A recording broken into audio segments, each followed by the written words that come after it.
Rodri two Barcelona, এখানে দুইটা scenario বলি আমি। মানে একটা সিনারিও হচ্ছে রদ্রি বার্সেলোনাতে আছে, এখন আছে, অ্যান্ড যদি রদ্রি রিয়াল মাদ্রিদে যাইতো তাহলে কি হইতো। রিয়াল মাদ্রিদের রদ্রির নিড ছিল, মানে নিড আর চাহিদা কিন্তু দুইটা আলাদা।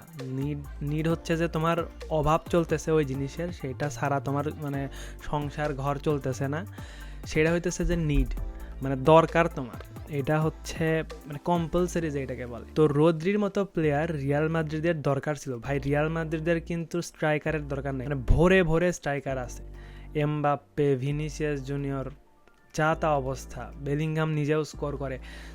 সো রিয়াল মাদ্রিদে অ্যাকচুয়ালি গোল স্কোরারের অভাব নেই, কিন্তু গোল স্কোর করাবে অ্যান্ড হচ্ছে গেমের মিডফিল্ড থেকে টেম্পো কন্ট্রোল করবে, এই লোকটাই নাই। রিয়াল মাদ্রিদ ফ্যানরা তোমরা রিলেট করতে পারবা, ফ্রম দ্যাট টাইম, যেই সময় থেকে আসলে টনি ক্রুজ তোমাদের রিয়াল মাদ্রিদ থেকে চলে গেছে। বাই দ্য ওয়ে, আমার অনেক পছন্দের একজন খেলোয়াড় টনি ক্রুজ থাকার আগ পর্যন্ত রিয়াল মাদ্রিদের যত সমস্যায় থাক, ইউসিএলের বেস্ট অফ বেস্ট পারফরমেন্স করছে তারা।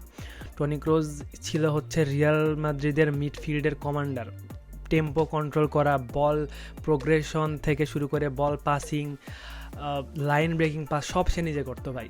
সেই চলে যাওয়ার পর থেকে অ্যাকচুয়ালি রিয়াল মাদ্রিদ যে খারাপ সময়, আসলে রিয়াল মাদ্রিদের খারাপ সময় বলতে কিছু নাই, বাট এই যে ট্রফি লেস যাচ্ছে, সো এই দিনগুলো তখন ছিল না টনি ক্রুজ থাকতে। অ্যান্ড সেই জায়গাটা একজন পূরণ করতে পারতো, সেটা হইতেছে one and only Rodri.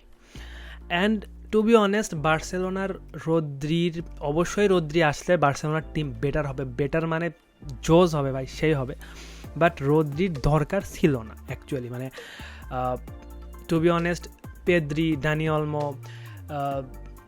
বার্নাল, Fermin Lopez, Frenkie de Jong, অনেক মিডফিল্ড ছিল, মানে হচ্ছে কি কাজ চালায় নেওয়া যাইতো যদি রদ্রি না আসতো অ্যাকচুয়ালি মিডফিল্ডে। আর এখন মিডফিল্ডে রদ্রি আসাতে মিডফিল্ডারদের কাজ অনেক বেশি ইজি হবে, এক্সপেরিয়েন্স গেদার করবে, টিম আরও বেটার হবে। বাট বার্সেলোনার যেটা দরকার ছিল সেটা হইতেছে যে একটা প্রপার স্ট্রাইকার, যেটা রিয়াল মাদ্রিদের ভরে ভরে আছে। এই একটা পজিশনে বার্সেলোনা না জানি কত সিজন ধরে ল্যাক করতেছে। লেভানডস্কি ছিল I know, but Lewandowski age অনেক হয়েছিল অ্যান্ড সে হচ্ছে অ্যাকচুয়ালি ফুললি তার পোটেনশিয়াল দিয়ে খেলতেও পারতেছিল না। লেভানডস্কির এই এজে এসেও সে যেই পরিমাণ ব্যাকআপ দিছে, this is huge. But the fact is যে আমাদের অ্যাকচুয়ালি একটা স্ট্রাইকার দরকার ছিল। এখন রদ্রি যেহেতু আমাদের টিমে আছে, বার্সেলোনাতে আছে, এখন রদ্রি বার্সার টিমকে, বার্সার মিডফিল্ডকে কীভাবে কমপ্লিমেন্ট করবে। সো আমার কাছে মনে হয় যে রদ্রি আমাদের বার্সেলোনার মিডফিল্ড যেরকম ছিল সেরকম তো থাকবে, ইভেন তার থেকে বেটার হবে। তার একটা রিজন হচ্ছে পেদ্রি, ডানি অলমো, বার্নাল, এদের যে কাজগুলো ছিল অ্যাকচুয়ালি, যে খেলার টেম্পো কন্ট্রোল করা, এই জিনিসটা পেদ্রির নিজের করতে হয়তো। পেদ্রি আমরা অনেক সময় দেখছি, পেদ্রি একদম অনেক ডিপ লাইনে এসে খেলতেছিল, ডি বক্সের অনেক কাছাকাছি এসে, মানে মোটামুটি ডিফেন্ডারের কাছাকাছি এসে খেলতেছিল। বার্নালের অনেক নিচে ডিপ খেলা লাগতেছিল। এখন যেটা হবে যে মিডফিল্ডের টেম্পো রদ্রি একাই কন্ট্রোল করে ফেলবে, এটা নো ডাউট। রদ্রি একাই টেম্পো কন্ট্রোল করে ফেলবে, of the ball work rate বেশি হবে রদ্রির। সো এই কাজগুলা যেগুলো পেদ্রির ডিপ থেকে নিজে এসে করা লাগতেছিল, সেগুলো এখন রদ্রি ইজিলি করে ফেলবে। অ্যান্ড অবভিয়াসলি সেই ডিপ প্লে মেকিং থেকে সে বলগুলা ডানি অলমোকে দিতে পারবে, পেদ্রিকে দিতে পারবে। এখন পেদ্রি আর ডানি অলমো যেটা করতে পারবে সেটা হতেছে যে ক্রিয়েটিভিটি তাদের ইনক্রিজ করতে পারবে, যেটা তারা অ্যাকচুয়ালি ডিফেন্সিভ ওয়ার্ক রেট করার পাশাপাশি করতে অনেক বেশি কষ্ট হচ্ছিল, ইনজুরিতে পড়তেছিল বারবার করে। সো এখন তারা হচ্ছে অ্যাকচুয়ালি ডিফেন্সিভ ইম্প্যাক্টের থেকে বেশি হচ্ছে অ্যাটাকিং, ক্রিয়েটরের দিকে মনোযোগ দিতে পারবে। সো আমার মনে হয় এই জায়গাটাতে অনেক বেশি ইমপ্রুভ করবে।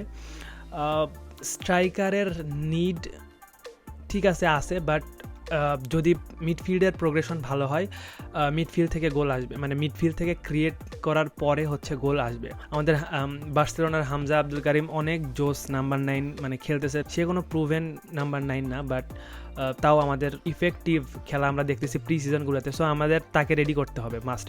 আডিয়ামি আছে, গর্ডন আছে, ইয়ামাল তো আছেই। সো ইয়ামালকে, গর্ডনকে, আডিয়ামিকে, হামজাকে বল যদি আমরা ক্রিয়েট করে দিতে পারি, ইয়ামালের যদি নিচে এসে ক্রিয়েট করে না দেওয়া লাগে, সে যদি জাস্ট গোল স্কোরিং অপরচুনিটিতে থাকে, গোল স্কোরিংয়ের দায়িত্বে থাকে, আডিএমই যদি গোল স্কোরিংয়ের দায়িত্বটা নেয়, সো সেই ক্ষেত্রে আমার মনে হয় যে এই ক্ষেত্রে পেদ্রি, দানি অলমো এদেরও যেই হ্যাসেলটা কমতেছে, স্ট্রাইকারদেরও সেই ক্রিয়েশনের দিকটা থেকে অনেক হ্যাসেল কমতেছে। সো স্ট্রাইকার যেহেতু আমরা পাই নাই জুলিয়ান আলভারেজ, সো এখন আমাদের যেই প্লেয়ারগুলো আছে এই প্লেয়ারগুলো দিয়েই হচ্ছে ইফেক্টিভ টিম বিল্ড করা জরুরি, আমার কাছে এটা মনে হয়। অ্যান্ড তোমাদের কাছে কি মনে হয় কমেন্ট বক্সে জানাও। সো দেখা হচ্ছে নেক্সট কোনো ভিডিওতে।